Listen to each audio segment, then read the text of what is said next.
Today I will speak with Claude Ribaux. He's the inventor of the Active Alert Hypnosis protocol.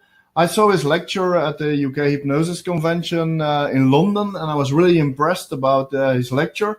And I was also really impressed about the demonstration he gave with, I think the guy was from Brasilia, and he hypnotized the guy while he was running. And he also did a group session with us, and I was really impressed about the way I was feeling during that active alert hypnosis. So, Claude, welcome to this interview. You're going to be here in Aarschot, Belgium in February.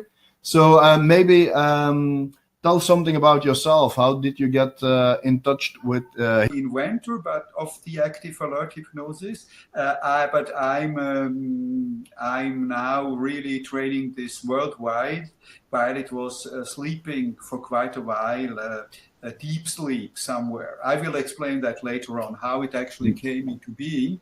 So active alert, I was already doing a lot of mindfulness training back in the 70s, because we had a mindfulness movement already back in the 70s. So I got introduced to meditation. You wouldn't actually expect that back probably 73 or 79. No, 73, yeah. And after that, I started my studies in social anthropology, and I studied in South Bangladesh. I stood with family for 7 months in rural Bangladesh, without water, without power supply, and all this.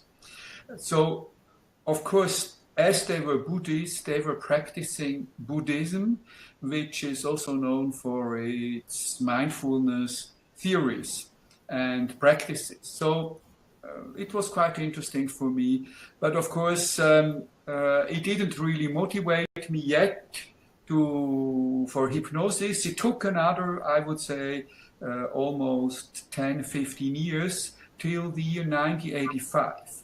And during a night, I was traveling on a steamer boat on the Gulf of Bengal. So all at once there were cracking beams, shaking, hits of waves. And on that boat, everything moved around, and the boat was rolling and swimming. Most of the passengers stood at the guardrail and vomited, let go their dinner, and cried, afraid. But I was not afraid at all, because exactly during this transfer, I read this book, Therapy in Trance, or Transformations, by Bandler and Grinder, the developers of NLP. So I was totally absorbed in this. I was totally fresh. I was totally free of fear. And actually, this was the kickoff for me for getting involved with therapeutic hypnosis. And from that day onwards, I started to study this systematically and started to have my own practice 20 years back in 96. And from then onwards, I used various hypnotic methods. Now, as to the active alert hypnosis, this is a very different thing. Active alert hypnosis, as a matter of fact, active alert was already known for centuries. However, active alert hypnosis, in contrast to most other hypnotic methods, which actually came out of practice, active alert hypnosis, the way we use it today, actually came out of the laboratory, which is quite interesting. So it is purely science-based, and it was not at all intended to be used as a therapeutic or coaching instrument initially. It was in the year 1970 when a young Hungarian researcher, her name is Eva Banyai, was provided a stipend to go to the Stanford University in California to make a study. And she simply wanted to study some hypnotic phenomena. She wanted to find out whether hypnosis could be produced in an active and in alert state. And Eva actually was herself totally surprised how big the effect of this active alert hypnosis was. She was surprised what deep, almost mystical flow experience the participants actually could make. So she developed it further. She wrote some articles about it, but of course she had to go back to Hungary.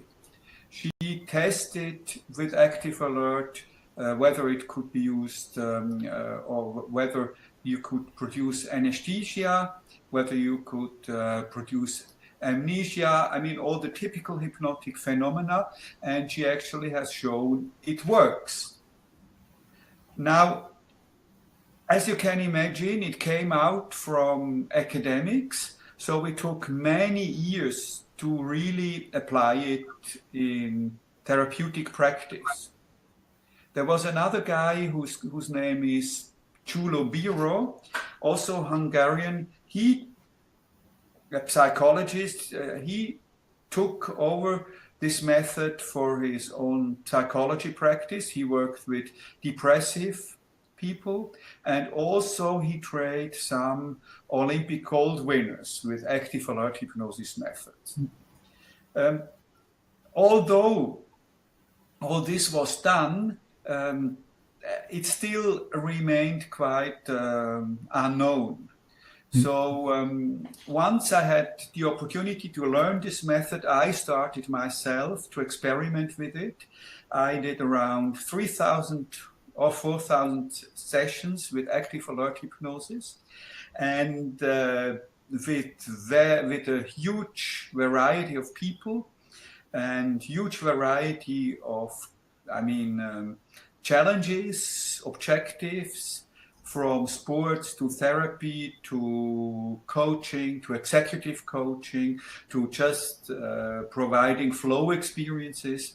So based on all this, I developed a method by which you actually could learn within a very short time the basics of the method and have some broader means to apply it. So this probably is my contribution, that I made, for the first time I made what I could call a standardized course by which you could learn it.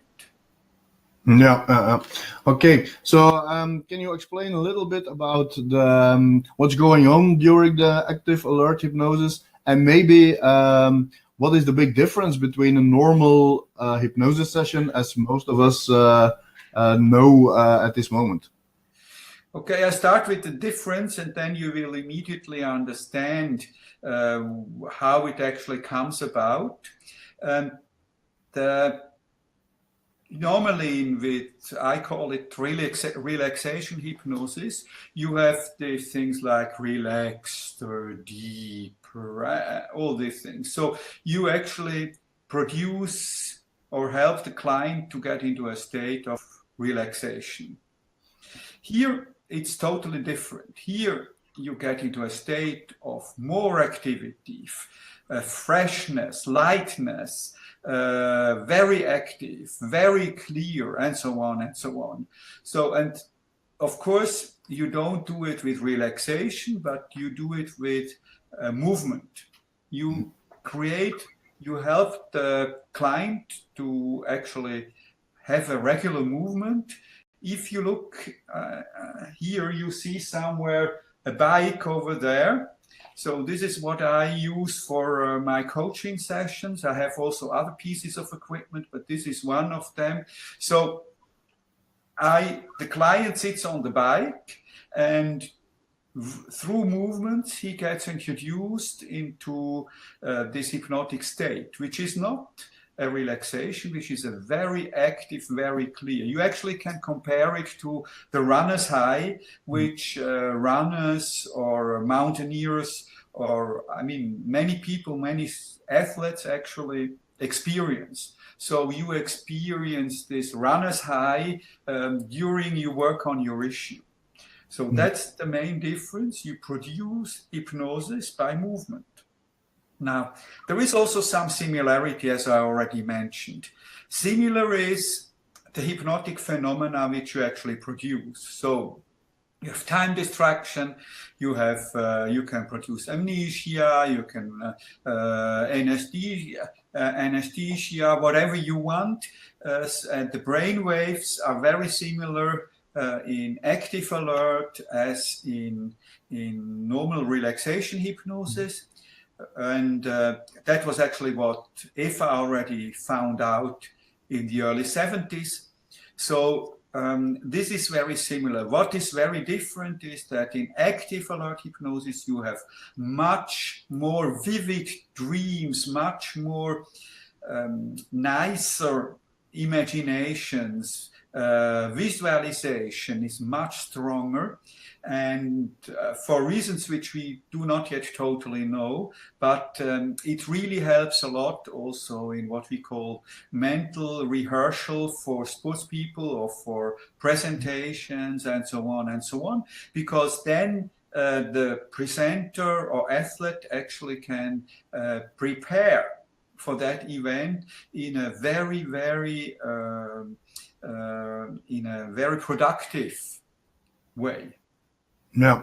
Do you always use active alert hypnosis, or do you are still also using the let's call it the normal hypnosis? I don't like the word relaxation because I never use the word relaxation. Yeah, I know. I'm so interested in this active alert hypnosis, of course. Yeah. But do you switch, or are you just practicing the active alert hypnosis at this time in your practice? Surely, I practice both. There are some clients, if I know I have to do quite a lengthy regression, like somebody comes with whatever kind of disease or problem or long-term problem, you may start with a regression with a typical hypnosis. So I have, of course, one of these nice chairs where you can really feel nice and where you can work for 1, 2, 3 hours in hypnosis if it is a lengthy process, which is more difficult on a bike because active alert hypnosis is usually, I would say, between short and very short. So with athletes, often I work between 8 and 25 minutes on the bike. And if I do even a regression, the maximum time I used was 75 minutes. But it was really, really long compared to the average, which is therapeutic session is around 30 to 40 minutes on the bike, because everything is faster. Yeah, of course. For example, imagine abreaction is much more direct. It straight goes into movement. If you're on a bike, it doesn't need to be a bike. It can be any other a piece of equipment, but a stationary bike is probably the best for it. You can have a rebounder, which is also quite interesting, but maybe not always so easy to deal with. So if you work on a bike, that's the best thing.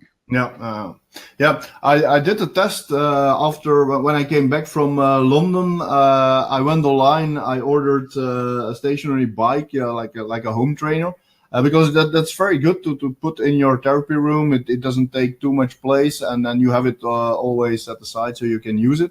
So I did a test with one of my clients who told me during the first session that he was really active and he really likes to move, and he likes to cycle also. So I did a test, and just with the things that I saw on your demonstration, and with the topics that you were telling about in your lecture, and it was great for me. It felt really natural, and the client was very happy. He had a very good first session. He went deeply into hypnosis, but during the second session, he was telling me about the feelings he got, about the automatic the cycling that was going on, and he really felt really good after that session. So that's why I really see that way of hypnosis could be a very good extra for an extra tool in the toolbox of my students here in Belgium. So can you maybe give some examples of problems or maybe more areas where you can you told already about also trainings for executive trainings, maybe some more examples of ways you can use the active alert hypnosis in your practice? Okay, of course it depends on your practice. So let's have a look at therapy. Let's start if you're a therapist, hypnotherapist or psychotherapist. You can use it for many of the issues the clients come with. You can use it with anxiety. You can use it with depression. You can use it with fear of presentation. Then, these are very general. Then you can use it for strengthening the ego strengthening and all this relating to lack of self-confidence and things like that. And so there's, in this field, it's very broad. Then you can use it for learning, because you actually speed up the processes in the brain. You actually can speed up learning. We have, for example, we have created the first and only what we call a runners-based app for learning with the how many? 9 most important spelling rules in German language. You know that spelling is difficult in German. So our kids and even adults have big difficulties, and they actually hate spelling. So we actually made an active alert induction with it, and you learn the 9 most important rules within 11 minutes. So it's quite interesting for learning, for reading, but also for memorizing it. At present, we do a research comparing the ability to read certain things comparing normal reading with active alert reading, because we have a bike at the table, and the kids, they actually they bike while they're reading. So we measure this at present with some standardized tests, and we see big differences with most of the kids. So you can use it for learning. Then you can use it if you're a physiotherapist. You actually can use it in your practice. You can apply it there. Then it comes to dealing with athletes. Already 2 or 3 Olympic gold medal winners have been trained with it.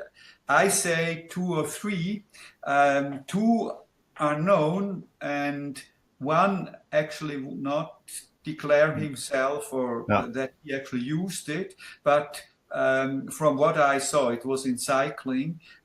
From what I saw, he actually used it. And I know the person who actually has provided him with this tool. So Active Alert is used for many athletes. It's also used for the musicians. And it's anyway used when people actually are challenged to do high performance, because you then actually can live it. You can go through the process. So its applications are very broad, and I present, during my course, I usually present a few cases, like what are you doing with somebody who is stuttering? What are you doing if somebody has to go to make his exam, for driving license exam? Or these are some cases we present. And what are you doing if somebody wants to prepare himself for his next tennis match. How can you help him there? So these are some cases we present regularly in the classes. However, usually the participants, they come up with their own issues, things they want to have presented. They work with hyperactive kids. So what can we do then? How do I work with hyperactive kids? Or other participants wanted to know, oh, I'm an executive coach, so I have difficulties to sell hypnosis to them. But if I can sell them flow, so how can I proceed then? So these are cases we work with and show also in the course. Okay, great. So can you tell me something about the way you're going to do the training? How are you going to set up the training? Is it with a lot of practice? And what are the topics that they're going to learn in the training you're going to have here in Belgium? So the main issue is the main aim, and that's the key to everything, is that after that course, the day after, every participant is actually able to get out and run active alert hypnosis in his own practice. That's the aim. Now, in order to do so, obviously, you need the theory. You need to know how is the hypnosis induced, what are the things you have to look at, all these things. Then you have a lot of practice in all kinds of roles. So the participants, they experience group hypnosis, which they actually can do also in their own practice somewhere if they have workshops with groups. For example, I work regularly with governmental staff, and usually at the end I make an active alert hypnosis to actually summarize all the learning within 10 to 15 minutes during an active alert hypnosis session. So you experience that in the course also as a kind of self-experience. Then you see demonstrations, quite a few, not hundreds, but a few demonstrations where I will show how it will be applied. Some will be very strict, like reading a script, but I want to show you that it's important that you can, with any client, you just can follow this procedure and you will be successful with that. And of course, then you learn in small groups in all positions, like the coach and therapist, like the client, like the observer in the small group. So as a whole, I estimated that you will experience in one of these positions active alert hypnosis process around 15 to 20 times during the 2 days. And so by experiencing this so many times, you actually will learn it, and you also learn certain issues about what kind of language to use, how do I build my own active alert hypnosis processes, how do I actually treat this and that, whatever you are interested in. So these are the issues we deal with. So it is an interaction between theory and practice. But of course, I really want to see that everybody is able to practice it in the position of a coach and therapist after the course. Okay, so I think they got a lot of information now about yourself, about active alert hypnosis, the history, and how it's set up and what you can achieve with it. So and of course about the training. So Claude, I thank you very much for this interview, and I'm looking forward to meet you again, but this time here at the HypnoseCentrum in Belgium. So thank you very much. Thank you very much.